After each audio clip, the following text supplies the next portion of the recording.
ഇപ്പോൾ ഇന്ത്യയിൽ പല കോടതി വിധികളും വരുമ്പോൾ നാം വിചിത്രത്തോടെ നോക്കുന്ന കാര്യമാണ് ഒന്നുകൂടെ.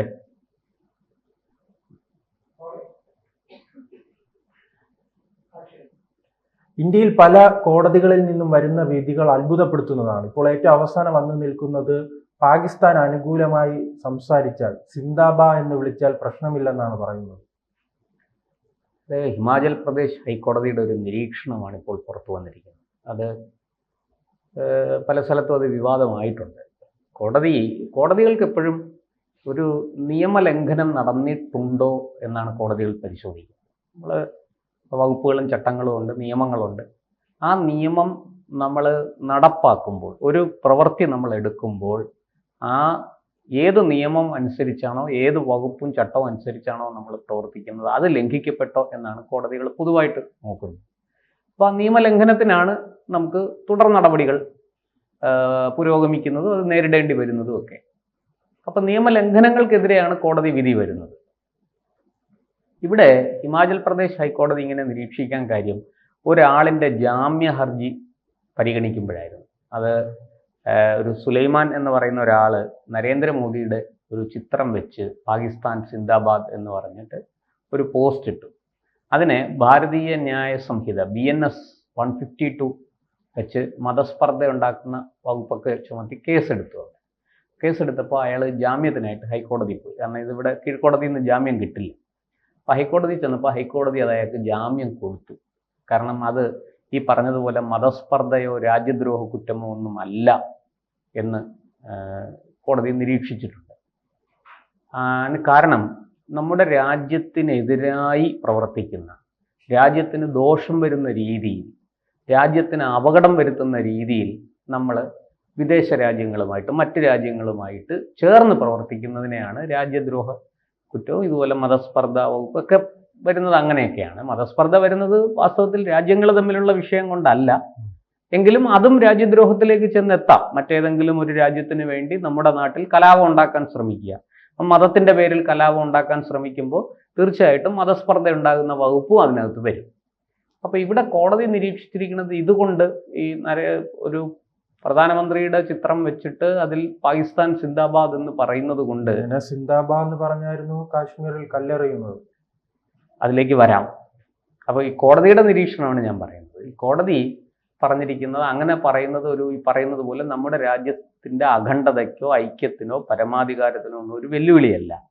രണ്ട്, അത് രാജ്യത്തെ അസ്ഥിരപ്പെടുത്താനോ അപകടപ്പെടുത്താനോ ഉള്ള ഉദ്ദേശം അതിനകത്തില്ല എന്നൊക്കെ പറഞ്ഞ് ആണ് കോടതി അയാൾക്ക് ജാമ്യം അനുവദിച്ചിരിക്കുന്നത്.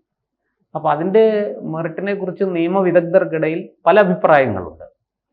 അത് ശരിയായില്ല എന്ന അഭിപ്രായമുണ്ട്, അത് കുഴപ്പമില്ല എന്ന അഭിപ്രായമുണ്ട്. പക്ഷേ ഈ പറഞ്ഞതുപോലെ നമ്മൾ മനസ്സിലാക്കേണ്ടത്, ഇപ്പോൾ ക്രിക്കറ്റ് കളി നടക്കുന്നു, കല്ലേറിൻ്റെ കാര്യം പറഞ്ഞില്ലേ, അതിലേക്ക് വരാം. ഈ ക്രിക്കറ്റ് കളി നടക്കുമ്പോൾ ഇവിടെ പാകിസ്ഥാന് സിന്ദാബാദ് വിളിക്കുന്ന ആൾക്കാർ ഇന്ത്യക്കാർ തന്നെയുണ്ട്, ഇന്ത്യൻ പൗരന്മാർ. അപ്പോൾ അത് ഈ മതത്തിൻ്റെ പേരിൽ രാജ്യം വെട്ടിമുറിക്കപ്പെട്ടതാണ്. നമുക്കറിയാം ഇന്ത്യയും പാകിസ്ഥാനും എങ്ങനെ ഉണ്ടായി, മതത്തിൻ്റെ അടിസ്ഥാനത്തിൽ ഉണ്ടായി. അത് മതത്തിൻ്റെ അടിസ്ഥാനത്തിലല്ല എന്ന് വിശ്വസിക്കുന്നവരുടെ എണ്ണം വളരെ കുറവാണ്. മതപരമായ വിഭജനം തന്നെയാണ് അവിടെ നടന്നത്. ഒരു കൂട്ടർക്ക് മറ്റൊരു കൂട്ടരോടൊപ്പം ഞങ്ങളും നിങ്ങളും ഒന്നല്ല, ഞങ്ങളുടെ ആശയവും നിങ്ങളുടെ ആശയവും ഒന്നല്ല, ഞങ്ങളുടെ വിശ്വാസവും നിങ്ങളുടെ വിശ്വാസവും ഒരുമിച്ച് പോകില്ല, ഞങ്ങൾക്ക് നിങ്ങളോടൊത്ത് കഴിയാൻ സാധിക്കില്ല, അതുകൊണ്ട് ഞങ്ങൾക്ക് പ്രത്യേകം ഭൂമി വേണം. ഇത് ഇന്നും ഇന്നലെയും തുടങ്ങിയല്ല. 1880-കളിൽ 1882-83 കാലത്ത് സയ്യിദ് അഹമ്മദ് ഖാൻ എന്ന് പറയുന്ന ആൾ ഉയർത്തിയ വാദമാണ്. സവർക്കർ എനിക്ക് തോന്നുന്നു 1888-ലാണ് അത് ഒരു ഔദ്യോഗികമായ ഒരു സ്വഭാവത്തോടു കൂടി ആ വാദം മുന്നോട്ട് വരുന്നത്, ദുരാഷ്ട്രവാദം മുന്നോട്ട് വരുന്നത്. മുസ്ലിങ്ങൾക്ക് വേറെ രാജ്യം വേണം എന്നത്. ഈ അലിഗഡ് സർവകലാശാലയൊക്കെ സ്ഥാപിക്കാൻ മുൻകൈ എടുത്ത ആൾക്കാരൊക്കെയാണ് ഇതിൻ്റെ പുറകിൽ. അന്ന് ഈ പറയുന്ന കണക്ക് സവർക്കറാണ് ദുരാഷ്ട്രവാദം ഉയർത്തിയതെന്നൊക്കെ പറഞ്ഞ് ഇപ്പോൾ കോൺഗ്രസ്സുകാരും കമ്മ്യൂണിസ്റ്റുകാരും മുസ്ലിങ്ങളും ഒക്കെ വലിയ ബഹളം കൂട്ടുന്നുണ്ട്. ഈ ഫണ്ടമെൻ്റലിസ്റ്റ് സ്വഭാവമുള്ള ആൾക്കാർ ബഹളം കൂട്ടുന്നുണ്ട്. പക്ഷേ സവർക്കറല്ല, അത് സയ്യിദ് അഹമ്മദ് ഖാനാണ് അത് ഉയർത്തിയത്. അന്ന് അദ്ദേഹം ഇത് പറയുമ്പോൾ സവർക്കർക്ക് ഏതാണ്ട് 4-5 വയസ്സേ ഉള്ളൂ. ആ കാലത്താണ് ഈ വാദം ഉയർന്നു വരുന്നത്. പിന്നീട് അത് സവർക്കർ തൻ്റെ പുസ്തകങ്ങളിൽ ഇതൊക്കെ ചരിത്രം പറഞ്ഞു പോകുമ്പോൾ അദ്ദേഹം ഇത് പറയുന്നുണ്ട്.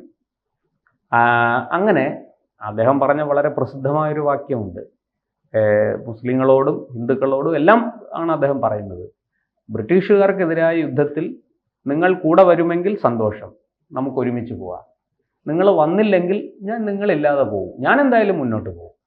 ഇനി നിങ്ങൾ എന്നെ എതിർത്താൽ നിങ്ങളെ എതിർത്തുകൊണ്ട് ഞാൻ പോകും. അപ്പോഴും ഞാൻ പോകും എന്നുള്ള കാര്യത്തിന് മറ്റില്ല. ബ്രിട്ടീഷുകാർക്കെതിരായ സാമ്രാജ്യത്വ വിരുദ്ധ പോരാട്ടത്തിനാണ് സവർക്കർ പറയുന്നത്. ഇതുകൊണ്ടാണ് സവർക്കറെ ആദ്യകാല കമ്മ്യൂണിസ്റ്റ് നേതാക്കൾ എല്ലാവരും ആശ്ലേഷിക്കുകയും അംഗീകരിക്കുകയും ചെയ്തത്.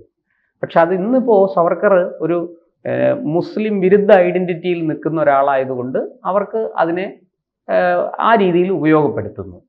സവർക്കർ മുസ്ലിം വിരുദ്ധനാണ് എന്നുള്ള രീതിയിൽ അദ്ദേഹത്തെ പിന്നെ ചിത്രീകരിക്കുന്നു. അതവിടെ നിൽക്കട്ടെ.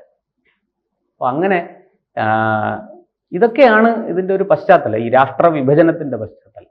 അപ്പോൾ അങ്ങനെ ആ വിഭജിക്കപ്പെട്ട രാഷ്ട്രത്തിൽ അതിൻ്റെ തിക്താനുഭവങ്ങൾ, ദുരന്താനുഭവങ്ങൾ പേറിയ ഒരു സമൂഹം, അത് അനുഭവിക്കേണ്ടി വന്ന ഒരു സമൂഹം, അതിൻ്റെ അനന്തര തലമുറയൊക്കെ വാസ്തവത്തിൽ ആ വിഭജനത്തെ അംഗീകരിക്കുകയോ അല്ലെങ്കിൽ അതിനെ ഉൾക്കൊള്ളുകയോ ചെയ്യാൻ ഇന്നും നമുക്ക് സാധിച്ചിട്ടില്ല. അതുകൊണ്ട് തന്നെ ഏതൊന്ന് കാരണമാണോ ഈ വിഭജനം ഉണ്ടായത് അതിന് നേർക്ക് നമുക്ക് കടുത്ത അപ്രീതി അല്ലെങ്കിൽ വിരോധം ഒക്കെ ഉണ്ടാവുക സ്വാഭാവികമാണ്. മതം കൊണ്ടാണ് ഈ രാജ്യം വിഭജിക്കപ്പെട്ടത്. അതുകൊണ്ട് ആ മതം അല്ലെങ്കിൽ ആ മതത്തിനോടൊരു വിയോജിപ്പും വിരോധവും ഉണ്ടാകുന്നത് സ്വാഭാവികമാണ്.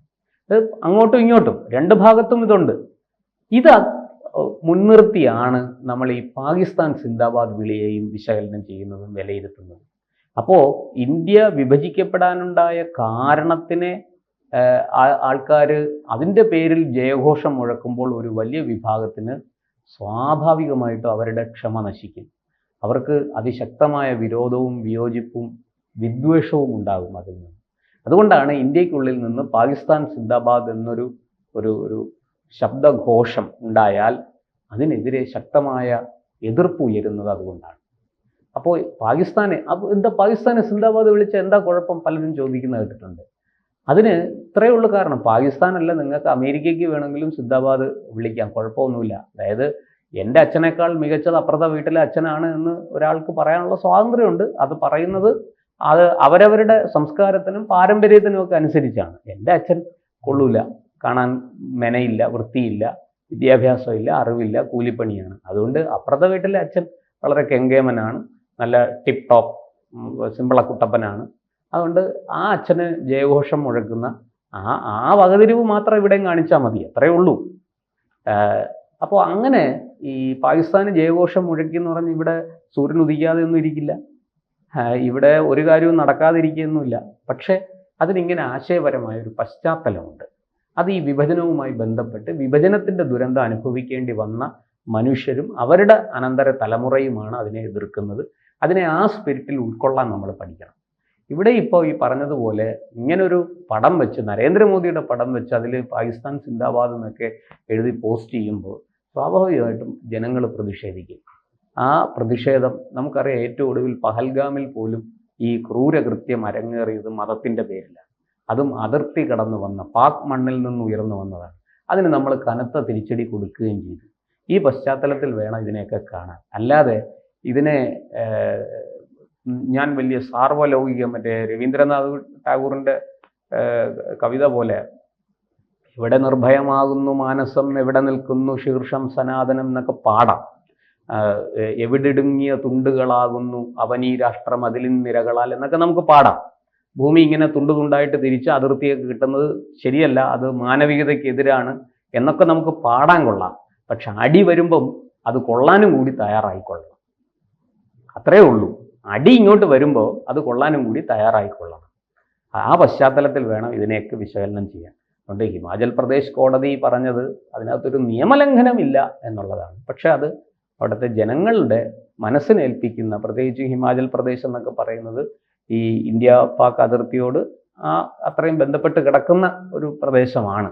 പഞ്ചാബിനടുത്ത് വരുന്ന, ഈ പറയുന്നത് പോലെ ഡൽഹിക്ക് അടുത്ത് വരുന്ന ഒരു സ്ഥലമാണ്. അപ്പോൾ അവിടുന്ന് സ്വാഭാവികമായിട്ടും ഈ പലായനമൊക്കെ ഉണ്ടായി, കൂട്ടപലായനമൊക്കെ ഉണ്ടായ ആൾക്കാർ ധാരാളം വന്നതാണ്. അതിൻ്റെ ആ വിഭജനത്തിൻ്റെ തിക്തഫലങ്ങൾ നേരിട്ട് കണ്ടവരാണ്. അതിൻ്റെ അടുത്ത തലമുറയാണ് ഇന്നവിടെ കഴിയുന്നത്. അവർക്ക് സ്വാഭാവികമായിട്ടും ജനങ്ങൾക്കൊക്കെ എതിർപ്പ് തോന്നുന്നത് സ്വാഭാവികമാണ്. പക്ഷെ കോടതിക്ക് ജനങ്ങളുടെ ഹിതമനുസരിച്ച് അല്ലെങ്കിൽ ഇഷ്ടമനുസരിച്ചോ അല്ലല്ലോ വിധി പറയാൻ പറ്റുക. നിയമം എങ്ങനെയാണോ, നിയമം ലംഘിക്കപ്പെട്ടിട്ടുണ്ടോ ഇല്ലയോ എന്നാണ് നോക്കുന്നത്. അതിനകത്തൊരു നിയമലംഘനം കോടതി കാണുന്നില്ല, അതുകൊണ്ട് അയാൾക്ക് ജാമ്യം കൊടുത്തു. കൂടുതൽ വാർത്തകളും വിശേഷങ്ങളും നിങ്ങളിലേക്ക് എത്താൻ ABC മലയാളം സബ്സ്ക്രൈബ് ചെയ്യുക, ബെൽബട്ടനും അമർത്തുക.